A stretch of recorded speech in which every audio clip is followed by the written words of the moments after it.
안녕하세요, 여러분. 오늘은 평생 며느리로 살다 남편을 잃고 집에서 쫓겨난 60세 희정의 이야기를 들려드립니다. 하지만 이 이야기는 슬픔으로 끝나지 않습니다. 돌아가신 어머니가 남긴 놀라운 선물이 그녀의 인생을 완전히 바꿔놓게 되는데요. 과연 어떤 반전이 기다리고 있을까요? 지금부터 함께 들어보시겠습니다. 서희정, 60. 그녀의 인생은 늘 누군가를 위한 것이었습니다. 25세 시집을 와서 35해, 그녀는 단 하루도 자신을 위해 살아본 적이 없었습니다. 시부모님을 모시고 남편을 내조하고 집안을 지키는 것, 그것이 그녀가 아는 전부였습니다. 남편 도연이 사업에 실패한 뒤에도 희정은 한 번도 불평하지 않았습니다. 새벽 4시면 일어나 시장으로 향했고 신선한 재료를 골라 정성스럽게 반찬을 만들었습니다. 시어머니가 좋아하는 나물 무침, 남편이 좋아하는 된장찌개, 시아버지가 드시기 편한 물은 조림까지 하루도 빠짐없이 한상 가득 차려냈습니다. 그러나 세월은 누구에게나 공평하지 않았습니다. 남편 도연은 사업 실패의 스트레스와 과로로 몸을 상했고 결국 중병에 걸리고 말았습니다. 희정은 병원과 집을 오가며 간병했습니다. 밤새 남편 곁을 지키다가도 새벽이면 집으로 돌아와 시부모님 식사를 챙겼습니다. 그녀의 손등엔 주름이 깊어졌고 허리는 점점 굽어갔지만 희정은 멈추지 않았습니다. 이것이 며느리의 도리라고 자신에게 말하며 버텼습니다. 하지만 결국 남편은 긴 병 끝에 세상을 떠났습니다. 희정은 혼자서 장례를 치렀습니다. 시어머니는 슬픔에 잠겨 방에만 계셨고 시동생은 중요한 일이 있다며 잠깐 얼굴만 비췄습니다. 조문객들이 다녀갔지만 희정 곁엔 아무도 없었습니다. 그녀는 묵묵히 절을 받고 상을 차리고 하객들을 맞이했습니다. 3일장 내내 그녀는 눈물 한 번 제대로 흘리지 못했습니다. 슬퍼할 시간조차 허락되지 않았습니다. 장례식 마지막 날 밤이 되었습니다. 하객들이 모두 떠나고 빈소엔 정막만이 흘렀습니다. 향은 거의 다 타들어가고 있었고 영정 속 남편은 여전히 미소 짓고 있었습니다. 희정은 그 앞에 무릎을 꿇고 앉아 하염없이 남편의 얼굴을 바라보았습니다. 그때 뒤에서 구두 굽소리가 천천히 다가왔습니다. 시어머니였습니다. 시어머니는 상 위의 향을 내려다보며 차가운 목소리로 말문을 열었습니다. 이제 내 아들은 흙으로 갔으니 너도 여기 있을 이유 없지 않니? 희정은 고개를 숙인 채 대답하지 않았습니다. 무슨 말을 해야 할지 몰랐습니다. 시어머니는 손에 들고 있던 위패 사진을 탁자에 내려놓으며 웃음 섞인 한숨을 내쉬었습니다. 살림은 내가 다 했고 병원비도 우리 돈으로 냈지. 내가 한 게 뭐야? 하루 3끼 반찬. 몇 가지 만든 걸로 며느리 노릇 다 했다고 생각하니? 말이 칼처럼 꽂혔습니다. 희정은 입술을 깨물었지만 시어머니의 목소리는 점점 높아졌습니다. 내 아들 일찍 죽은 것도 결국 너 때문이야. 고생시켜 병을 만든 게 누군데? 너만 아니었어도 그 애는 이렇게 안 됐어. 시어머니는 상복 소매로 눈가를 훔치며 말을 이었습니다. 그리고 하나 더. 이 집 내 거 아니야. 도연이 몫은 이미 정리했어. 너는 남의 집에 얹혀 산 거야. 내일부터 짐 싸. 내가 있을 자리 이제 없어. 희정은 끝내 참았던 눈물을 흘렸습니다. 35해를 이 집에서 살았지만 결국 그녀에겐 아무것도 남지 않았습니다. 시어머니는 냉정하게 돌아섰습니다. 울지 마. 불쌍한 척한다고 달라질 거 없어. 내가 며느리로 들어온 게 이 집의 불행이었어. 그 말을 끝으로 시어머니는 빈소를 떠났습니다. 희정은 혼자 남았습니다. 그날 밤 희정은 아무 말 없이 남편 영정 앞에 앉았습니다. 향이 다 타들어가고 재만 남은 상 위에 손을 얹고 그녀는 속삭였습니다. 이제 정말 혼자구나. 눈물은 이미 다 말라버렸습니다. 남편의 사진은 웃고 있었지만 그 웃음이 너무 멀리 느껴졌습니다.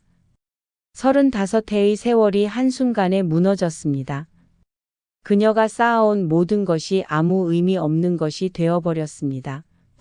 다음 날 아침 희정은 작은 가방 하나에 옷가지를 챙겼습니다. 집을 나서며 한번 뒤돌아 보았습니다. 그 집엔 그녀의 청춘이 있었습니다.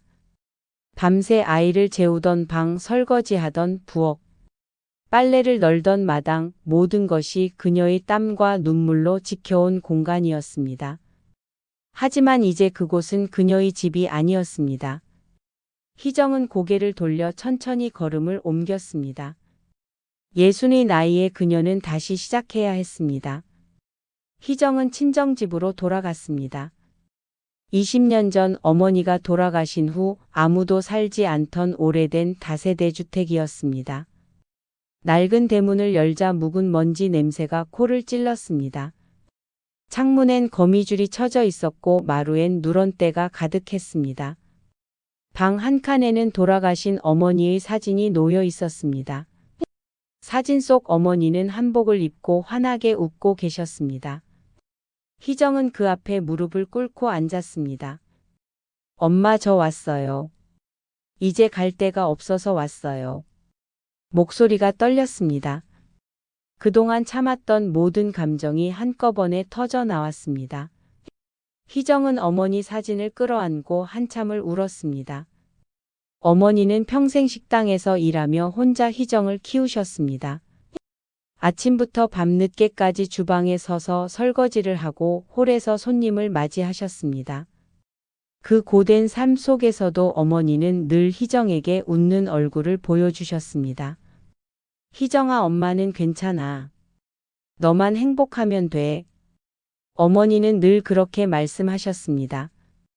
희정이 시집갈 때도 어머니는 눈물을 보이지 않으셨습니다. 다만 희정의 손을 꼭 잡고 좋은 며느리 되려고 너무 애쓰지 마. 내 건강이 제일 중요하단다라고 속삭이셨습니다. 하지만 희정은 어머니의 그 말을 지키지 못했습니다. 좋은 며느리가 되려고 자신을 희생했고 결국 아무것도 남지 않았습니다. 희정은 며칠간 그 집에서 정처 없이 지냈습니다. 먹지도 자지도 못했습니다. 그저 멍하니 천장만 바라보며 시간을 보냈습니다. 어느 날 저녁 희정은 어머니 방을 정리하기 시작했습니다. 오래된 옷가지와 낡은 이불을 개는데 서랍 깊숙한 곳에서 봉투 하나가 나왔습니다. 봉투 겉면엔 희정의 이름이 적혀 있었습니다. 손이 떨렸습니다. 희정은 조심스럽게 봉투를 열었습니다. 안에는 편지 한 장과 서류 몇 장이 들어 있었습니다. 어머니의 손글씨였습니다. 희정아, 내가 이걸 볼 땐 내가 없겠지. 엄마는 평생 식당일 하며 모은 돈으로 작은 건물을 하나 샀단다. 그 건물의 주인은 이제 너야. 평생 남의 며느리로만 살았으니 이제는 너 이름으로 살아라. 엄마가 못해준 게 많지만 이것만은 내게 남겨주고 싶었어. 힘들 때 이 건물이 내 버팀목이 되길 바란다. 사랑한다, 내 딸아. 희정은 편지를 읽으며 목이 메었습니다. 어머니는 평생 아무 말씀도 하지 않으셨지만 그 조용한 손으로 딸의 미래를 지켜주신 것이었습니다. 함께 들어있던 서류를 펼쳐보니 건물 등기부등본이었습니다. 소유자란에는 서희정의 이름이 선명히 적혀 있었습니다. 건물 이름은 효심빌딩이었습니다. 어머니의 효심과 희정에 대한 사랑이 담긴 이름이었습니다. 며칠 뒤 희정은 변호사를 만나러 갔습니다. 어머니가 남긴 서류를 보여주며 이것이 진짜인지 확인하고 싶었습니다. 변호사는 서류를 꼼꼼히 살펴본 뒤 고개를 끄덕였습니다. 네, 맞습니다. 이 건물은 합법적으로 서희정 님의 소유입니다. 어머님께서 20년 전에 구입하셨고 돌아가시기 직전에 딸 앞으로 명의를 이전하셨네요. 변호사는 건물 관련 서류들을 내밀었습니다. 이 건물은 현재 여러 업체가 새 들어 있습니다. 매월 임대료가 들어오고 있고요. 여기 세입자 명단이 있습니다. 희정은 세입자 명단을 천천히 훑어보았습니다. 그런데 한 이름이 눈에 들어왔습니다. 명진 상사 대표 강미정. 순간 심장이 철렁했습니다.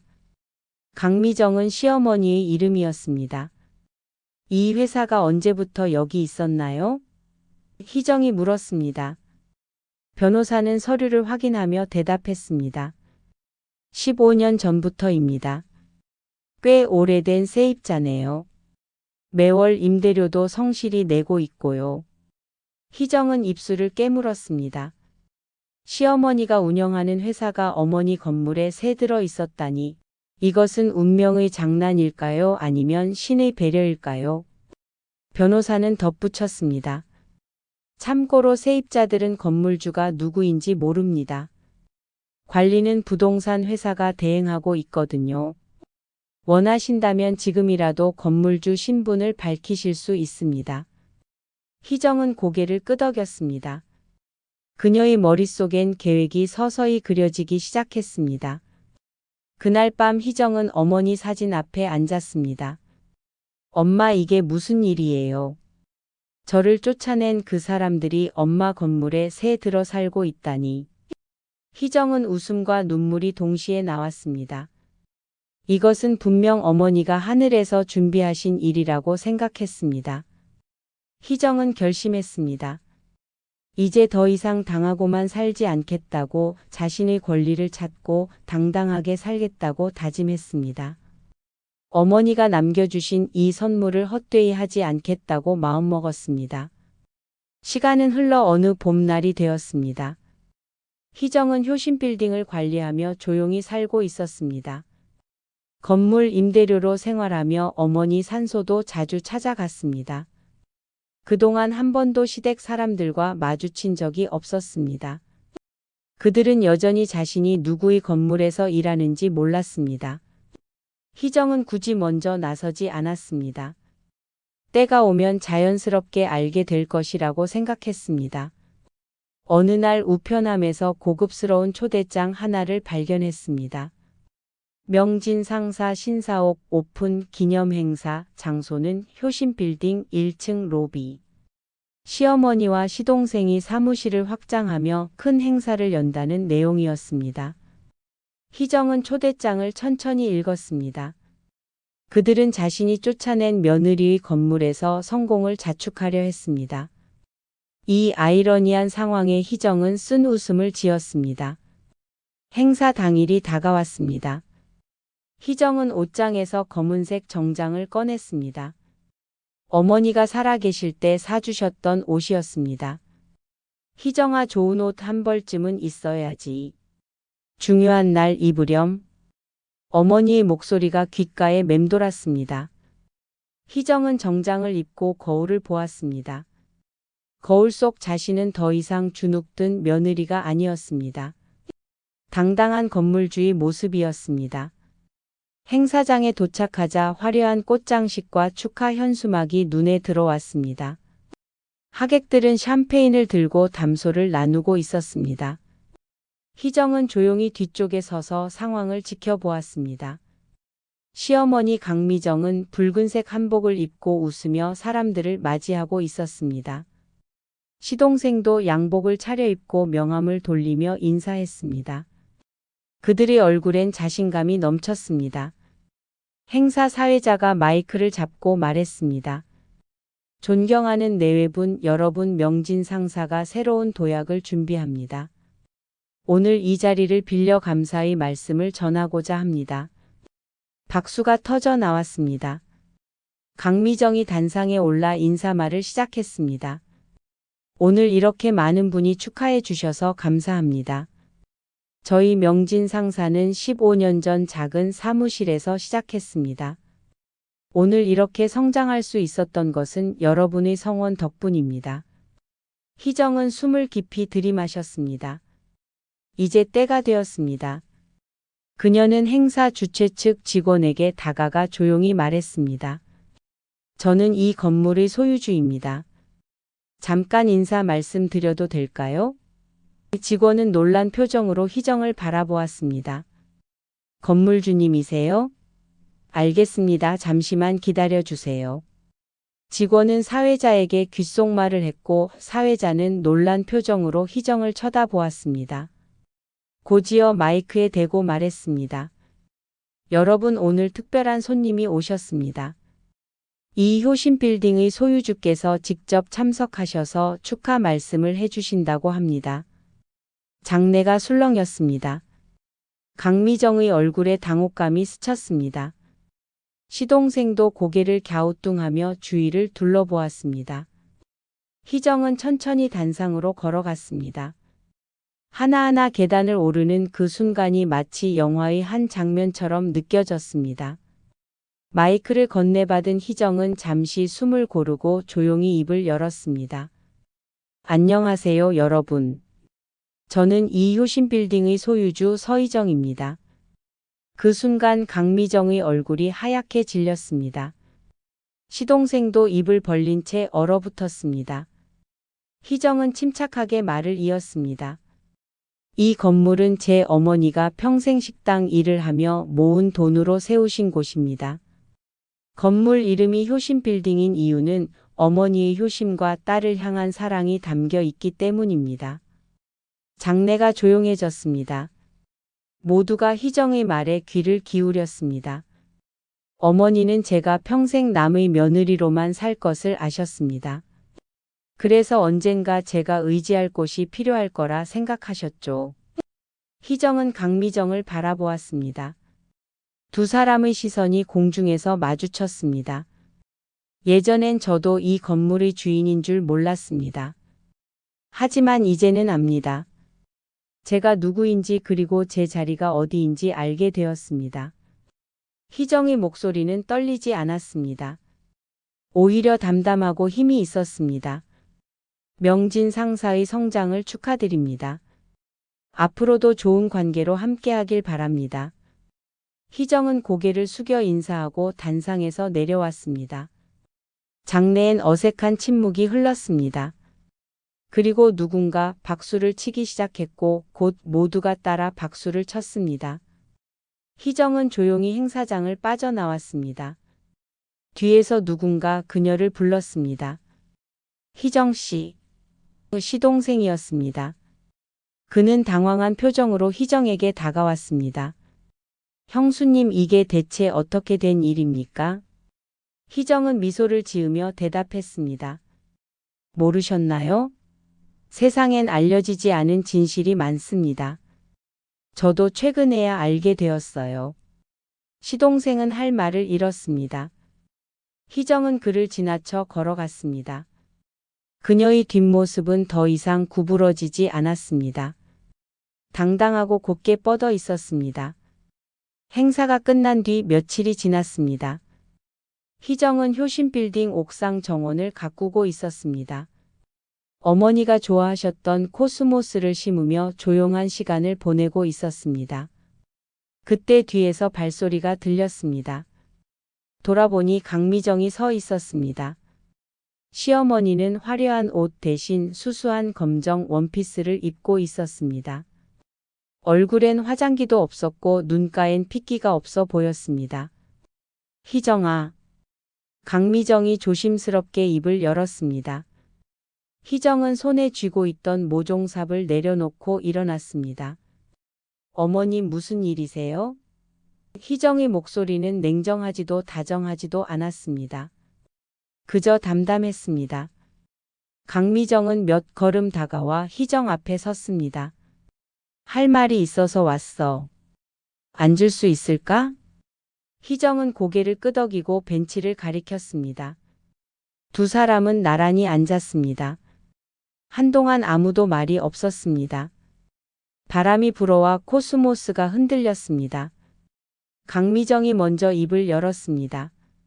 그날 내가 한 말들 기억해?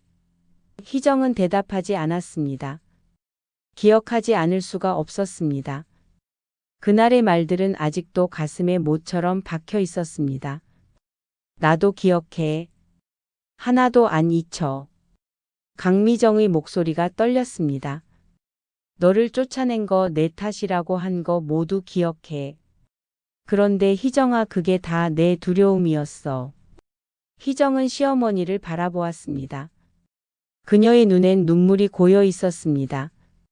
내 아들을 잃은 게 너무 무서웠어. 그래서 누군가를 탓해야만 했어. 너를 탓하면 내 마음이 좀 편할 것 같았어. 강미정은 손수건을 꺼내 눈물을 닦았습니다. 하지만 그건 비겁한 거였어. 도연이가 아픈 건 누구 탓도 아니야. 그냥 운명이었어. 그런데 나는 그 운명을 받아들이기 싫어서 너한테 화풀이를 한 거야. 희정은 가만히 듣고 있었습니다. 그녀도 눈시울이 붉어졌습니다. 그리고 이 건물 일도 알고 나서야 깨달았어. 내가 얼마나 잔인했는지. 강미정은 희정의 손을 잡으려 했지만 망설였습니다. 희정아, 내가 나를 용서하지 않아도 괜찮아. 나도 나를 용서 못하니까. 다만 한마디만 하고 싶어. 미안해. 정말 미안해. 그녀의 목소리는 더 이상 그날의 차가운 목소리가 아니었습니다. 진심 어린 참회의 목소리였습니다. 희정은 한참을 침묵했습니다. 그리고 천천히 입을 열었습니다. 어머님, 솔직히 말하면 아직도 그날이 생각나면 가슴이 아파요. 35해를 그 집에서 살았는데 하루아침에 쫓겨났잖아요. 강미정은 고개를 숙였습니다. 하지만 어머님도 힘드셨을 거예요. 아들을 잃는 게 얼마나 고통스러운지 저도 이제 알아요. 희정은 하늘을 올려다보았습니다. 구름이 천천히 흘러가고 있었습니다. 저는 어머님을 원망했어요. 많이 원망했어요. 하지만 지금은 조금 다르게 생각해요. 어쩌면 그날이 있었기에 제가 여기 있을 수 있는 거잖아요. 희정은 강미정을 바라보았습니다. 만약 그날 쫓겨나지 않았다면 저는 평생 어머니가 남겨주신 이 선물도 몰랐을 거예요. 제 이름으로 산다는 게 뭔지도 몰랐을 거고요. 강미정은 눈물을 흘렸습니다. 고마워, 희정아. 내가 이렇게 말해줘서. 나는 내가 나를 저주할 줄 알았어. 희정은 천천히 미소를 지었습니다. 저주하면 뭐 하겠어요. 그건 저만 힘들어지는 거잖아요. 차라리 이제는 서로 편하게 지내요. 희정은 강미정의 손을 잡았습니다. 그 손은 예전처럼 차갑지 않았습니다. 어머님, 앞으로 좋은 이웃으로 지내요. 건물주와 세입자로요.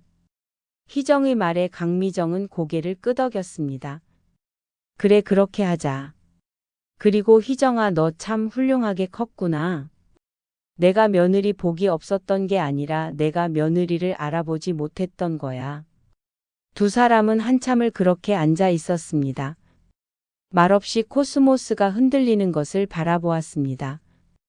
해질 무렵 강미정이 일어섰습니다. 이제 가볼게. 너무 오래 방해한 것 같네. 희정도 일어나 그녀를 배웅했습니다. 엘리베이터 앞에서 강미정은 다시 한번 고개를 숙였습니다. 오늘 와줘서 고마워요, 어머님. 희정이 말했습니다. 강미정은 엘리베이터에 오르며 손을 흔들었습니다. 문이 닫히는 순간 두 사람은 서로에게 미소를 보냈습니다. 그날 저녁 희정은 어머니 사진 앞에 앉았습니다. 엄마, 오늘 시어머니가 찾아왔어요. 사과하러 왔어요. 희정은 사진 속 어머니를 바라보며 말했습니다. 엄마가 하늘에서 이렇게 만들어 주신 건가요? 이제야 모든 게 정리되는 것 같아요. 엄마, 고마워요. 당신의 사랑이 나를 다시 일으켰어요. 향이 피어올랐습니다. 어머니는 사진 속에서 여전히 환하게 웃고 계셨습니다. 그로부터 몇 달이 지났습니다. 희정은 효신빌딩 1층을 새롭게 단장하기로 결심했습니다. 오랫동안 비어있던 공간을 어떻게 활용할까 고민하다가 자신이 가장 잘하는 것을 하기로 했습니다. 바로 반찬 만들기였습니다. 35해 동안 매일 정성스럽게 만들었던 그 손맛을 이제는 더 많은 사람들과 나누고 싶었습니다. 희정은 작은 반찬 가게를 열었습니다. 가게 이름은 희정네 효반 즉 효도 밥상이라는 뜻이었습니다. 어머니의 효심과 자신이 만드는 정성스러운 밥상을 담은 이름이었습니다. 가게 인테리어는 수수했습니다. 나무 테이블과 따뜻한 조명 그리고 벽에는 어머니의 사진을 걸었습니다. 엄마 여기서 지켜봐 주세요. 제가 잘하고 있는지. 희정은 사진에 대고 속삭였습니다. 가게를 연 첫날 손님은 많지 않았습니다. 하지만 희정은 실망하지 않았습니다. 매일 새벽같이 일어나 시장에 가서 신선한 재료를 골랐습니다. 나물은 직접 다듬고 무침은 정성스럽게 만들었습니다. 된장찌개는 푹 끓이고 조림은 간이 잘 배도록 천천히 졸였습니다. 하나하나 정성을 다했습니다.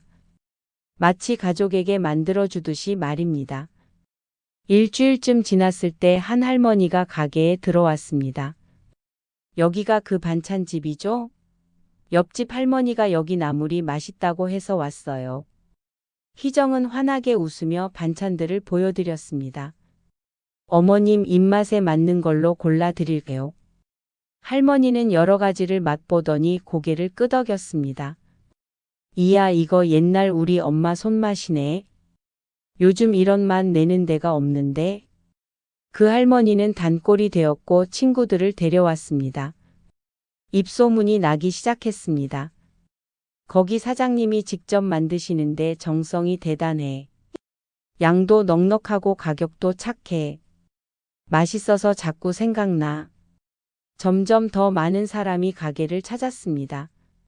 특히 혼자 사는 어르신들이 많이 오셨습니다. 나 혼자 먹으려니 반찬 만들기가 귀찮은데 여기 있으니 고맙네. 희정은 손님들과 이야기를 나누는 것도 좋아했습니다. 어머님 요즘 어떻게 지내세요? 아드님은 잘 계시죠? 따뜻한 말 한마디가 어르신들에게는 큰 위안이 되었습니다. 가게는 단순히 반찬을 파는 곳이 아니라 이웃들이 들러 수다를 떠는 쉼터가 되었습니다. 희정은 그런 분위기가 좋았습니다. 자신도 외로웠던 시절이 있었기에 외로운 사람들의 마음을 이해했습니다. 어느 날 강미정이 가게를 찾았습니다. 희정아 여기가 내 가게구나. 희정은 반갑게 맞이했습니다. 어머님 어서 오세요. 앉으세요. 강미정은 가게를 둘러보며 감탄했습니다. 분위기가 참 좋네. 아늑하고 편안해. 희정은 반찬 몇 가지를 내왔습니다. 맛 좀 보세요. 어머님이 좋아하시던 무나물도 있어요. 강미정은 무나물을 한 젓가락 집어 먹었습니다. 그리고 눈을 감았습니다. 이 맛이야. 내가 예전에 만들어주던 그 맛. 그녀의 눈가가 촉촉해졌습니다. 희정아 미안해. 그때 내가 너한테 반찬이나 만든다고 그랬지. 그게 얼마나 중요한 건지 이제야 알겠어. 희정은 강미정의 손을 잡았습니다. 괜찮아요, 어머님. 그때는 그럴 수밖에 없었어요. 다 지나간 일이에요. 그날 이후 강미정은 자주 가게를 찾았습니다. 그리고 자신의 친구들에게 이 가게를 소개했습니다. 우리 며느리가 하는 가게야. 맛있으니까 한번 와봐. 희정은 강미정이 자신을 며느리라고 부르는 것을 듣고 가슴이 뭉클했습니다. 비록 더 이상 법적으로는 며느리가 아니었지만 마음으로는 여전히 가족이라는 뜻이었습니다. 시간이 흐르며 희정의 가게는 동네 명소가 되었습니다. 지역 신문에도 소개되었고 방송에도 나왔습니다. 예순에 새로 시작한 희정네 효반 사장님의 이야기. 하지만 희정은 유명해지는 것보다 매일 손님들에게 따뜻한 밥상을 제공하는 것이 더 중요했습니다. 제가 하고 싶었던 게 이거예요. 누군가에게 필요한 사람이 되는 것. 어느 저녁 가게 문을 닫으며 희정은 창밖을 바라보았습니다. 효신 빌딩의 간판이 환하게 빛나고 있었습니다. 그 불빛 아래서 자신의 가게도 빛나고 있었습니다. 희정은 조용히 중얼거렸습니다. 이제야 내 인생을 사는 것 같네. 예순에 시작한 인생 후반전이었지만 그 어느 때보다 행복했습니다. 희정은 불을 끄고 가게를 나섰습니다. 하늘엔 별이 총총했습니다. 어머니도 저 별 중 하나가 되어 자신을 지켜보고 계실까요? 엄마 나 잘하고 있죠? 엄마가 남겨준 사랑으로 이렇게 살고 있어요. 희정은 환하게 웃었습니다. 그 웃음은 더 이상 억지 웃음이 아니었습니다. 진심에서 우러나온 행복한 웃음이었습니다. 인생의 가을에 희정은 마침내 자신의 봄을 찾았습니다.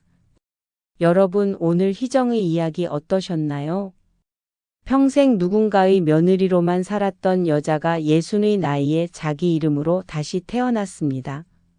그 과정엔 아픔도 있었고 눈물도 있었습니다. 하지만 결국 그녀는 자신의 자리를 찾았습니다. 이 이야기가 저희에게 주는 교훈은 무엇일까요? 첫째, 인생은 언제든 다시 시작할 수 있다는 것입니다. 희정은 예순의 모든 것을 잃었지만 새로운 삶을 열었습니다. 나이는 숫자일 뿐 중요한 것은 다시 일어서려는 용기입니다. 둘째, 진짜 효심은 겉으로 드러나지 않는다는 것입니다. 희정의 어머니는 평생 묵묵히 일하며 딸의 미래를 준비했습니다. 말없는 사랑이 때로는 가장 큰 사랑입니다. 셋째, 용서는 상대방을 위한 것이 아니라 자신을 위한 것입니다. 희정이 시어머니를 용서한 건 그녀를 위해서가 아니라 자신의 평화를 위해서였습니다. 마지막으로 당신의 가치는 남이 정하는 게 아닙니다. 희정은 쫓겨나며 무가치한 사람이라고 들었지만 결국 자신의 가치를 스스로 증명했습니다. 여러분도 지금 힘든 시간을 보내고 계신가요? 그렇다면 희정의 이야기를 기억해 주세요. 끝이라고 생각한 순간이 실은 새로운 시작일 수 있습니다. 오늘도 영상 시청해 주셔서 감사합니다. 좋아요와 구독은 큰 힘이 됩니다. 다음에 또 좋은 이야기로 찾아뵙겠습니다. 건강하시고 행복하세요. 감사합니다.